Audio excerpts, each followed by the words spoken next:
یہ نصیحت ہمیں بچائے گی، راہ جنت پہ یہ چلائے گی۔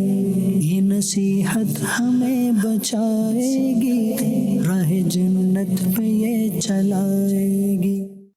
الحمد للہ رب العالمین والصلاة والسلام علی خاتم النبیین اما بعد فاعوذ باللہ من الشیطان الرجیم بسم اللہ الرحمن الرحیم الصلاة والسلام علیک یا رسول اللہ وعلی آلک واصحابک یا حبیب اللہ الصلاة والسلام علیک یا نبی اللہ وعلی آلک واصحابک یا نور اللہ۔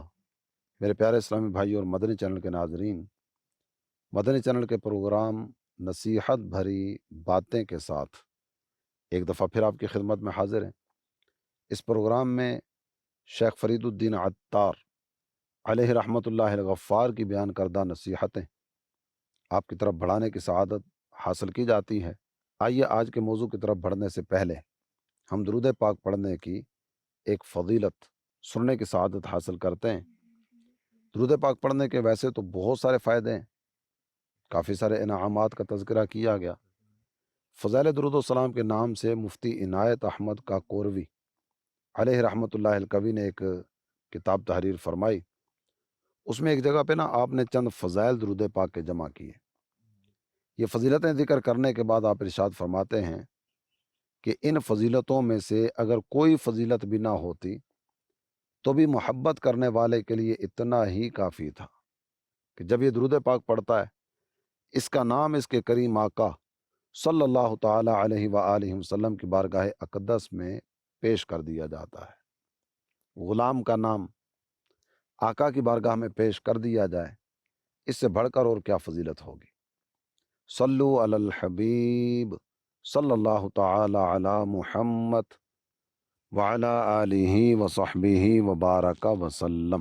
میرے پیارے اسلامی بھائی اور مدنی چینل کے ناظرین، شیخ فرید الدین عطار علیہ رحمۃ اللہ الغفار ارشاد فرماتے ہیں، از بلاتا رستہ گردی اے عزیز، باز باید داشتن دست از دو چیز، رو تو دست از نفس و دنیا باز دار، تا بلاہا را نباشد باتو کار۔ کہتے میرے پیارے، تو مصیبت سے نجات چاہتا ہے تو دو چیزوں سے کنارہ کشی کر لے۔ عافیت چاہتا ہے، سلامتی چاہتا ہے، اور تو یہ چاہتا ہے کہ آزمائشیں اور بلائیں منہ کھولے ہوئے تیری طرف نہ بڑھیں، دو چیزوں سے کنارہ کشی اور اجتناب کر لے، دو چیزوں سے بچ جا۔ نمبر ایک، نفس کی شرارتیں، اور نمبر دو، دنیا کی لالچ۔ اگر تو ان دو مصیبتوں سے ہاتھ کو روک لے گا تو پھر مصیبتوں کو تیری طرف کوئی غرض نہیں رہے گی، تو عافیت میں رہے گا، تو سکون میں رہے گا، نجات تیرا مقدر بنے گی۔ نفس کے تعلق سے تو ویسے بہت ساری باتیں، ہمارے دو پروگرام اس تعلق سے ہو چکے، اور اس پر کچھ تفصیلی کلام میرا کا سلسلہ رہا۔ حرص کے تعلق سے آپ ارشاد فرماتے ہیں، گر بحرص و آز گرد مبتلا، بات رو آرد ز حرص و صد بلا۔ اگر تو حرص اور طمع یعنی لالچ میں اگر تو مبتلا ہو جائے نا، تو تیری طرف ہر جانب سے بلائیں اور مصیبتیں بڑھنا شروع کر دیں گی۔ لالچ ویسے ہی کہا جاتا ہے نا، بری بلا ہے۔ یہ اتنی بری بلا ہے کہ لالچی آدمی یہ مصیبتوں ہی میں رہتا ہے، لالچی آدمی یہ آزمائشوں ہی سے گزرتا رہتا ہے۔ حاصل و حصول بعض اوقات کچھ بھی نہیں ہوتا، لیکن حریص آدمی، لالچی آدمی مختلف طرح کی مصیبتوں کا سامنا کرتا رہتا ہے۔ آپ اگر حرص کے تعلق سے جاننا چاہیں تو اس کو ایک جملے میں صرف سمجھانے کے لیے آپ کے سامنے عرض کرتا چلوں کہ خواہشات کی زیادتی اور مختلف طرح کی نعمتوں کے حصول کی تمنا، یہ بھی مل جائے، یہ بھی مل جائے، یہ بھی مل جائے، یہ بھی مل جائے، یہ حرص ہوا کرتی ہے۔ بری حرص یہ بری ہوتی ہے، اور اچھی حرص اچھی ہوتی ہے۔ میں نماز پنجگانہ تو پڑھتا ہوں، کیا ہی اچھا ہو، تہجد بھی پڑھنا شروع کر دو، یہ نیکی کی حرص ہے۔ میں نماز پنجگانہ کی ادائیگی کے ساتھ ساتھ تہجد بھی ادا کرتا ہوں، چاشت اشراق کے نوافل رہ جاتے ہیں، اگر یہ بھی پڑھنا شروع کر دوں نا مزہ آ جائے، یہ اچھی حرص ہے۔ میں نماز پنجگانہ پڑھتا ہوں، تہجد پڑھتا ہوں، چاشت اشراق پڑھتا ہوں، اوابین کے نوافل رہ جاتے ہیں، جو میں سارے نوافل پڑھتا ہوں۔ تلاوت قرآن کی سعادت نماز ہی میں نصیب ہوتی ہے، نماز کے علاوہ تلاوت قرآن میسر نہیں آتی۔ میرا جی چاہتا ہے میں تلاوت قرآن بھی کیا کروں تاکہ نیکیاں بڑھ جائیں، یہ اچھی حرص ہے۔ میں نیک اعمال اپنے طور پر تو کرتا ہوں، دوسروں کو نیکی کی دعوت نہیں دیتا، تو میں نیکی کی دعوت کی طرف نہ بڑھوں، اچھی حرص ہے۔ برائی سے منع کرنے کی طرف نہ بڑھوں، اچھی حرص ہے، اچھی لالچ ہے۔ جب میں بہت سارے نیکی والے کام کرتا ہوں، اللہ نے مجھے مال دیا، میں ایک مسجد نہ بنوا دوں، ایک مدرسہ نہ تعمیر کروا دوں، میری گلی میں میرے محلے میں ماشاءاللہ دعوت اسلامی کا مدرسہ بنا ہوا ہے، ادارہ بنا ہوا ہے، مسجد بنی ہوئی ہے، میں کچھ نہ کچھ ماہانہ اس کے اخراجات میں تعاون پیش کرنے کا سلسلہ نہ شروع کر دوں، اجر ملے گا۔ دین کی خدمت کرنا، دین داروں کی خدمت کرنا بڑا پسندیدہ عمل ہے نا۔ میرے ذریعے اگر ایک بھی طالب علم عالم دین بن کے فارغ ہو جاتا ہے، یہ جہاں جہاں دنیا میں جا کر نیکی کی دعوت دیتا رہے گا، اس کی پرواز جتنی بھی بلند ہوگی نا، اس کے ہر عمل میں میرا اجر و ثواب بھی شامل ہے، اس لیے کہ اس کو اس راہ کی طرف بڑھانے میں میرا کردار شامل تھا۔ اچھی حرص ہے نا، اچھی لالچ ہے۔ تو حرص دو طرح کی ہوا کرتی ہے، حرص محمود، حرص مذموم۔ محمود یعنی اچھی، یہ جس کا تذکرہ میں نے آپ کے سامنے سمجھانے کے لیے 2-3 مثالیں پیش کرتے ہوئے کیا۔ اور حرص مذموم کیا ہے؟ ہر وقت زیادتی کی خواہش میں رہنا، مال بڑھ جائے، کھانے کی حرص، پراپرٹی بنانے کی حرص، اور دیگر مختلف طرح کی لالچیں، مختلف طرح کی حرص۔ عزت کی حرص بھی ایک حرص ہوا کرتی ہے، شہرت کی لالچ بھی ایک لالچ ہوا کرتی ہے۔ تو یوں دیکھتے چلے جائیں گے نا تو بہت ساری لالچیں اس طرح کی ہیں جو انسان کو ہر وقت نہ کچھ حرکت میں رکھتی ہیں، یہ بھی مل جائے، یہ بھی مل جائے، یہ بھی مل جائے، یہ بھی مل جائے۔ یہاں تک کہ قرآن پاک نے نا ایک حرص کا تذکرہ کیا، وہ ہے زندگی کی حرص۔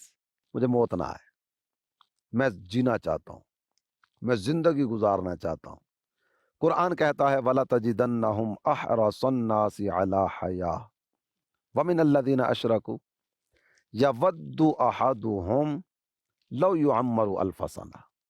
نہیں، کچھ لوگ ہیں جن کی ایک حرص تھی، جن کی ایک لالچ تھی، اور ان کے تعلق سے قرآن نے یہ بات ذکر کرتے ہوئے ارشاد فرمایا کہ ان میں سے ہر ایک کی یہ خواہش ہے کہ وہ 1000 سال تک جیے۔ تمنا تو بعض اوقات بہت بڑی ہوتی ہے، سامان بھی بہت بڑا ذخیرہ بندہ جمع کر کے رکھتا ہے، سامان 100 برس کا، پل کی خبر نہیں۔ اس لیے سمجھانے والوں نے سمجھایا نا، اعمل للدنیا کا بقدر مقامک فیہا، اس دنیا کے لیے اتنا سرمایہ جمع کر جتنا تو نے یہاں رہنا ہے، وَعْمَلْ لِآخِرَتِكَ بِقَدْرِ بَقَائِكَ فِيهَا، اور آخرت کے لیے اتنا سرمایہ جمع کر لے جتنا تو نے وہاں رہنا ہے۔ ہر ایک جانتا ہے یہ دنیا مٹ جانے والی ہے، ختم ہو جانے والی۔ وَمَا هَذِهِ الْحَيَاةُ الدُّنْيَا إِلَّا لَهْوٌ وَلَعِبٌ وَإِنَّ الدَّارَ الْآخِرَةَ لَهِيَ الْحَيَوَانُ لَوْ كَانُوا يَعْلَمُونَ۔ قرآن کہتا ہے یہ دنیا کی زندگی، یہ کھیل تماشے کے سوا کچھ بھی نہیں ہے، بہتر گھر، بہتر زندگی وہ آخرت کی زندگی ہے۔ کیا ہی اچھا ہوتا یہ لوگ جان جاتے۔ ایک فانی ہے، ایک باقی ہے، ایک مٹ جانے والی ہے، ایک ہمیشہ رہنے والی ہے۔ جب فانی اور باقی کا فرق اگر کسی کو سمجھ نہ آئے تو ایسا آدمی عقل و شعور والا تو نہیں ہو سکتا نا۔ عقل والا، شعور والا، دانائی والا، وہ تو فانی اور باقی کے فرق کو سمجھتا ہے۔ کیا ہی اچھا ہوتا یہ لوگ اس فرق کو جان لیتے۔ یہ حرص جو ہے نا، حرص یہ اچھی چیز نہیں ہے۔ اللہ تعالیٰ جل جلالہ نے قرآن پاک میں فرمایا وَلَا تَتَّبِعِ الْهَوَىٰ فَيُضِلَّكَ عَن سَبِيلِ اللَّهِ، خواہش کے پیچھے نہ چل۔ یہ نفسانی خواہشات ان کی تکمیل اور ان کی تحصیل کے لیے تگ و دو کرنے میں نہ لگا رہے، کہیں ایسا نہ ہو کہ یہ خواہش کی پیروی کرنا تجھے اللہ کی راہ سے دور نہ کر دے۔ تو یہ نفسانی خواہشات کے پیچھے دوڑنا یہ اللہ تعالیٰ جل جلالہ کی راہ سے دور کرنے کا ذریعہ بن سکتا ہے۔ جب مال کی حرص ہے تو اس کے تعلق سے بھی وہ حدیث مبارکہ آپ کے پیش نظر رہنی چاہیے کہ جس میں یہ ذکر کیا گیا کہ بنی آدم کے پاس اگر سونے کی 2 وادیاں بھی ہوں نا تو اس کے دل میں پھر بھی یہ حرص باقی رہے گی، کاش تیسری بھی مل جاتی، ایک اور ہو جاتی نا ایک اور ہو جاتی، سکون آ جاتا، مزہ آ جاتا۔ ایک فیکٹری تو بن گئی، ایک اور ہو جائے نا تو پھر اس کے بعد زندگی میں مزے ہی مزے ہوں گے۔ دوسری بن گئی، ٹینشن بڑھی، گھبراہٹ بڑھی۔ یہ دوسری فیکٹری تو قرضہ لے کر بنائی تھی، لوگوں کے پیسے اب ادا کرنے کا وقت آ گیا، یا دوستوں نے تقاضے کرنے شروع کر دیے۔ اب کوئی اور سبیل اس طرح کی بن جائے نا تو میں اس مصیبت سے نکل جاؤں، تو میں اس مصیبت سے نکل جاؤں، تو میں اس مصیبت سے نکل جاؤں۔ یہ کرتے کرتے کرتے کرتے نا یوں سمجھیے کہ ایک عجیب سا ماحول بنتا اور بندہ ٹینشن، گھبراہٹ اور بے چینی والی زندگی میں چلا جاتا ہے۔ یہ جو مال کی لالچ، مال کی محبت ہے نا، یہ تو ایک شراب کی طرح ہوا کرتی ہے، شراب۔ آپ نے اگر صحرائی علاقے کا کبھی کوئی سفر وغیرہ کیا ہو تو آپ یوں دور نظر دوڑا کے دیکھیں گے نا تو وہ سورج کی جب چمک پڑتی ہے نا تو میرے مدنی چینل کے ناظرین، وہ دور والی جو ریت ہوتی ہے وہ چمکتی محسوس ہوتی ہے، یوں لگتا ہے وہ سامنے پانی ہے۔ اب بندہ پانی کی تلاش میں دوڑتا چلا جا رہا ہوتا ہے، یہ دوڑتے دوڑتے دوڑتے جب قریب پہنچتا نا تو وہ ریت تھی، وہ پانی نہیں تھا۔ اب اس سے آگے جب نظر دوڑا کے دیکھتا ہے نا تو وہ سامنے پھر ریت چمکتی نظر آتی ہے، اسے یوں لگتا ہے وہ سامنے پانی ہے۔ پھر یہ اس کی دوڑ میں آگے دوڑتا ہے۔ تو یہ حرص اور لالچ، اس کی کیفیت ایسی ہوتی ہے، یہ ٹارگٹ اچیو ہو جائے نا مزہ آ جائے گا، ہو گیا۔ اب اس کے بعد اگلا ہوتا ہے، اس کے بعد اگلا ہوتا ہے، اور یوں کرتے کراتے ساری کی ساری زندگی گزر جاتی۔ میں اور آپ زندگی میں کیا کرنے کے لیے آئے تھے؟ جو مقصد لے کر آئے تھے وہ مقصد حاصل کرنے کی طرف بھی توجہ کی کہ نہیں کی؟ اس مقصد کے حصول کی طرف شیطان نے نہیں جانے دیا۔ وہ مقصد میں بھی جانتا ہوں، آپ بھی جانتے ہیں۔ کئی باتیں اس طرح کی ہوا کرتی ہیں جن میں ہمیں علم کی کمی نہیں ہوتی، علم ہوتا ہے، عمل کی کمی ہوتی، توجہ کی کمی ہوتی، عملی اقدامات کرنے کی کمی ہوتی۔ تو عملی اقدامات کرنے کی طرف بڑھنا یہ علم کے بعد والا اگلا درجہ ہوا کرتا ہے۔ اب غور کیجئے، بہت ساری چیزیں اس طرح کی ہوں گی کہ جس میں ہم اگر یوں سطحی طور پر ایک جائزہ لیں نا، ایک ہے بنظر عمیقانہ جائزہ، گہرائی کے ساتھ، کلوز آئی کے ساتھ دیکھنا، اور ایک ہے بس ایک سرسری سی نظر ڈالی اور نتیجہ نکال لیا۔ ہاں، سرسری نظر ڈال کے بھی نتیجہ نکلتا ہے۔ اب مجھے بتائیے کہ کیا ہمارے مسلمان بھائیوں کو پتہ نہیں ہے کہ پنجگانہ نماز فرض ہے؟ کون سا ایسا مسلمان ہوگا جو یہ نہیں جانتا کہ 5 وقت نماز فرض ہے؟ جانتے ہیں، علم ہے، سب کو پتا ہے۔ جب پتہ ہونے کے باوجود پڑھنے والے کتنے؟ سود شریعت اسلامیہ نے منع کی ہے، کتنے مسلمان ایسے ہیں جن کے بارے میں آپ یہ سمجھتے ہو کہ انہیں پتہ نہیں ہے؟ عملی اقدامات، اس میں کمی ہے۔ رشوت کا لین دین کرنا شریعت مطہرہ پسند نہیں کرتی، بالکل سیدھی سی بات ہے، شریعت مطہرہ پسند نہیں کرتی۔ شریعت مطہرہ پسند نہیں کرتی، آپ کیا سمجھتے ہیں کہ کیا آج اس کو بتانا پڑے گا کہ مسلمانوں یاد رکھو شریعت مطہرہ نے رشوت کی اجازت نہیں دی؟ جانتے ہیں؟ جاننے کے بعد جو اگلا مرحلہ ہے نا، اگلا مرحلہ ہے عملی اقدامات کا، اس میں کمی ہے، اس کی طرف توجہ نہیں۔ تو آپ نے حرص کا تذکرہ کیا اور ارشاد فرمایا کہ جو بندہ حرص میں مبتلا ہو جاتا ہے نا، ہر 4 جانب سے مصیبتیں اس کی طرف بڑھتی ہیں۔ میں قرآن پاک کا ایک مقام آپ کے سامنے بیان کرنا چاہوں گا۔ اللہ تعالی جل جلالہ نے ارشاد فرمایا، افرأیت من اتخذ الہہ ہواہ وَأَضَلَّهُ اللَّهُ عَلَىٰ علم۔ بھلا کیا دیکھتے ہو اس شخص کو جس نے اپنی خواہش کو اپنا خدا بنا لیا، خواہشات ہی کی دوڑ میں لگ پڑا، حرص ایسی اس کے دل میں آئی نا، خواہشات کی تکمیل ہی اس نے اپنے مقصد زندگی بنا لی، اسی کی طرف بڑھنے لگا، اور بس اپنی ایک سوچ بنا لی، اپنا ایک ذہن بنا لیا کہ یہ میں نے نتیجہ نکالنا، خواہشات کی دوڑ میں دوڑنے لگا، خواہشات کے پیچھے بڑھنے لگا، اور اسی دوڑ میں چلتا چلا جا رہا ہے۔ قرآن ارشاد فرماتا ہے وَأَضَلَّهُ اللَّهُ عَلَىٰ علم، علم کے باوجود اللہ تعالی جل جلالہ نے اسے گمراہ کر دیا۔ علم ہے لیکن ہدایت مقدر نہ بن سکی۔ وَخَتَمَ عَلَىٰ سَمْعِهِ وَقَلْبِهِ، اللہ جل جلالہ نے اس کی سماعت و بصارت پہ مہر کر دی، سمجھ ہی کچھ نہیں آتی، دکھائی کچھ نہیں دیتا۔ قرآن پاک کے ارشادات اس کے سامنے بیان کیے جا رہے ہیں لیکن اس کے باوجود اس کی زبان پر یہ آتا ہے یار کیا کریں، معیشت ساری کی ساری سود پہ کھڑی ہے، ہم کیسے سود چھوڑ سکتے ہیں؟ قرآن بیان کیا جا رہا ہے اس کے سامنے، فَأَذَنُوا بِحَرْبٍ مِّنَ اللَّهِ وَرَسُولِهِ۔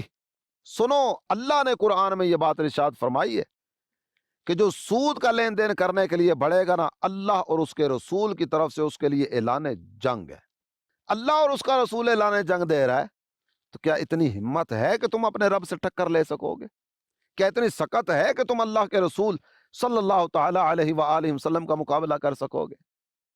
یہ ساری باتیں جاننے کے باوجود نہ کچھ وہ ہیلے بہانے لنگڑے لولے نکال کے سامنے رکھ دے گا۔ فارسی کا ایک محاورہ ہے، عذر بد تر از گناہ۔ یہ جو لنگڑے لولے بہانے ہوا کرتے ہیں نا، یہ گناہ سے بھی زیادہ برے ہوتے ہیں۔ کیا کریں جناب، کوئی سمت ایسی نہیں ہے کہ جس سمت پہ میں آگے نکلنا چاہوں اور ترقی کرنا چاہوں تو میں سود کے بغیر آگے نکل جاؤں۔ معیشت ہی ساری سود پہ کھڑی۔ کیا کریں، یہ اپنا کام نکلوانے کے لیے رشوت کا لین دین تو کرنا پڑتا ہے نا۔ جناب کیا کریں، کیفیت اس طرح کی ہو گئی ہے، اگر میں اصلی والا مال مارکیٹ میں لے کے آتا ہوں نا تو کمائی نہیں ہو سکے گی، ملاوٹ کا لین دین تو کرنا ہی پڑتا ہے۔ جھوٹ بولے بغیر کاروبار ہی نہیں چلتا، جھوٹ تو بولنا پڑے گا نا۔ اس کے بغیر جناب ہو ہی نہیں سکتا کہ میں اپنا مال بیچ کے چلا جاؤں۔ میں تو اپنی ٹانگ پہ ٹانگ دھر کے بیٹھا رہوں گا، میرے سامنے والا ادھر والا ادھر والا سب بیچ کے چلا جائے گا، میں رہ جاؤں گا۔ تو اب جھوٹ تو بولنا پڑے گا۔ اب یہ جتنے بھی ہیں نا، یہ لنگڑے لولے بہانے، اور حرص مجبور کرتی ہے یہ بہانے بنانے پہ، حرص۔ جھوٹ کیوں بولنا پڑتا ہے؟ اب سچ بولیے۔ آج بھی اللہ کا فضل ہے، اللہ کا کرم ہے، مسلمان جتنا بھی گناہگار کیوں نہ ہو، جھوٹ کو ناپسند جانتا ہے، سود و رشوت کو اچھا نہیں سمجھتا۔ جھوٹ بولے بغیر تمہارا کاروبار کیسے نہیں چلے گا؟